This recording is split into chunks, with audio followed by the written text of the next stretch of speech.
So following what felt like an extremely long break week is My Hero Academia Chapter 366, the spoilers of course, and the chapter is titled Peaches for a reason that I wouldn't have even imagined, so stay tuned in to find out why it has that name. Let's get into the spoilers. The chapter begins with the narration explaining what was happening with the whole meat puppets of Shigaraki's family and all that. It pretty much explains it as the fact that his body will always seek an ideal form, so after being overcome by the heroes, the stress from the damages made him turn his family members' bodies into fists. He then goes on to hit Miriko with a smash and sends her flying, so again I just feel bad for the beating that Miriko has been taking in this chapter and the entire series as a whole. Mirio shouts her name, but an attack comes at him right away. He dodges and Nedre tries to strike back, which causes Shigaraki to hit her with rubble. He turns his back on Mirio and says that he already knows that he's of no threat, which frustrates Slamelian even more, and we see Mirio getting very frustrated more and more these last few chapters, not like himself, as he's usually more cheery and all that, which may lead into the rest of this chapter and his ultimate move. Following this, Tomura / All for One, the amalgamation that is Shigaraki now, goes towards Genis and tells him not to fix what is broken, going back to how he was saying when he was broken no one came to save him. Genis then fires off an attack which is looking like a cage of wires, and Mirio uses the chance to attack as well, but Tomura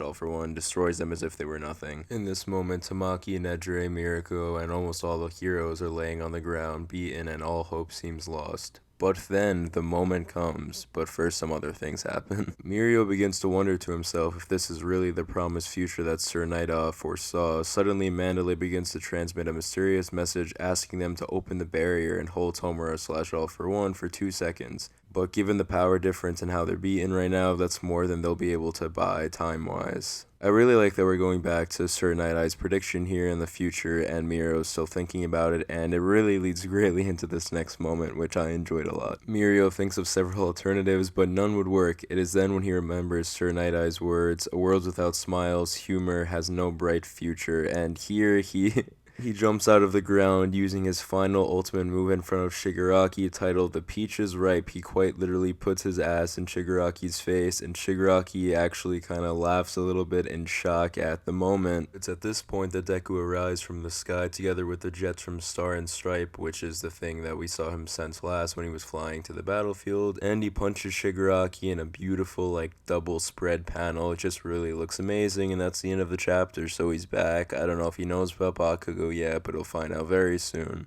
Things are looking like they're heating up and coming to the conclusion, and while I did have issues with it as I spoke about in the most recent video, I am still enjoying it overall. Whether it's for the spectacle or not, My Hero Academia is still fun enough to read every week, and yeah, comment what you thought of the chapter. Please subscribe if you enjoyed the video. Almost at 300 subscribers, and I'm trying to get to 1,000 soon, just, would be cool. So yeah, I'll see you in the next one.